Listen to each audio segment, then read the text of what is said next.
How much has the city of Chicago spent on illegal immigration? About 1% of our overall budget. What is that? Because we don't have the city's budget in front of me. Numbers. It's 1%, and if you want the actual calculation, we can make sure someone... You're the mayor. You don't have the math in front of you. It's 1% of the overall budget over the last 4 years. That's why you're a failing mayor.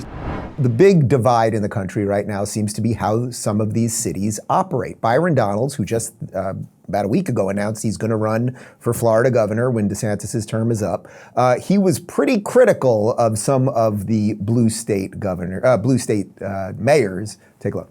Mayor Johnston, coming back to you, how much did your city spend on illegal immigration? Do you have a round number? Over the last couple of years on all newcomers, whatever their status was, it's around $79 million since 2022. $79 million. Mayor Johnson, Chicago. How much has the city of Chicago spent on illegal immigration?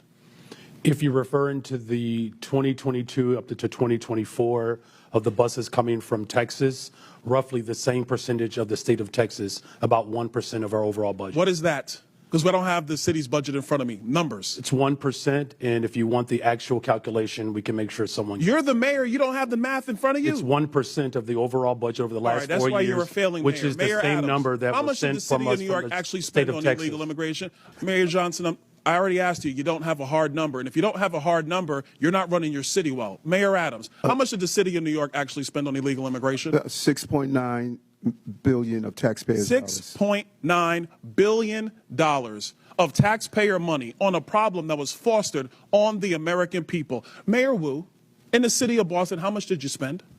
We don't ask about immigration status and delivering city You don't services, ask so about we how don't much have money that the city number. of Boston has spent on illegal immigration? We Are don't you out of your distinguish mind? between immigration status. Do you as manage part your of our budget city or not, policies. Mayor Wu? That is how we keep Mayor our city Wu, safe. do you manage we your have budget or the not? numbers to prove it. I manage my budget. I have a AAA bond rating dating back 10 years. So to the city of Boston, budget. just understand that your mayor does not care how much of your resources she has spent on people who are not citizens The city of the city Boston of is Boston. sick.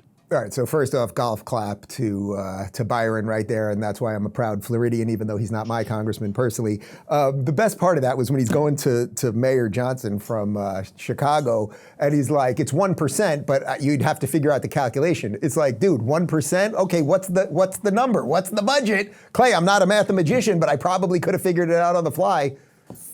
That's probably why Brandon Johnson has a 6% approval rating in Chicago. You know, they went from Lori Lightfoot to Brandon Johnson and somehow got worse on their mayoral selection. Yeah. And I do think as you watch all of those individuals, this is the downside of not having competition, right? Democrats have basically decided inside of cities, we won't even consider Republican arguments. And as a result, I think every city resident gets a worse outcome. Now, the entire purpose of competition is, in theory, it makes everybody stronger. But when you don't allow it to occur, you actually end up with far worse outcomes, right? And so I think the Democrat brand delivers such awfulness that a part of me wonders, when is the Rudy Giuliani of Chicago or LA or Boston or New York City going to rise up again and just deliver competence for all the people? I guess it hasn't gotten bad enough yet. Right. Well, there's a double problem. It's like, what is rock bottom? That's, no one ever knows that. And when it gets to that point, it might actually be too late. And then the other problem is so many people have fled that finding that Rudy Giuliani, he probably lives in Nashville or Miami now. So that's a bit of an issue.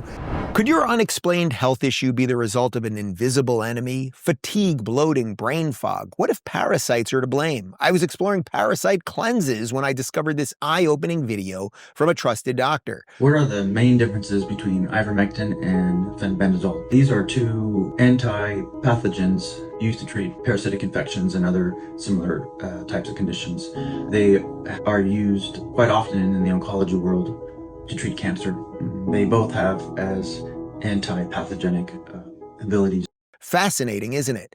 Did you know that 50% of Americans may be harboring parasites? These invaders are hiding in our food, water, and even our pets, quietly wreaking havoc on our gut, energy levels, and brain function. And the mainstream medical system? They rarely discuss this because a single effective cleanse can change your life.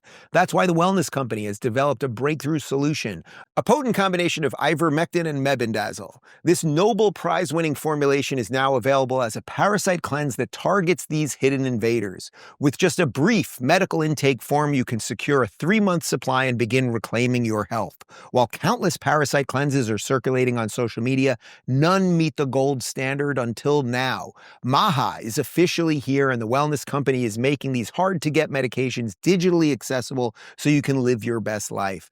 Don't wait. Visit twc.health/Rubin and use code Rubin to save $90 off, plus enjoy free shipping. Cleanse your body today and take back control of your life.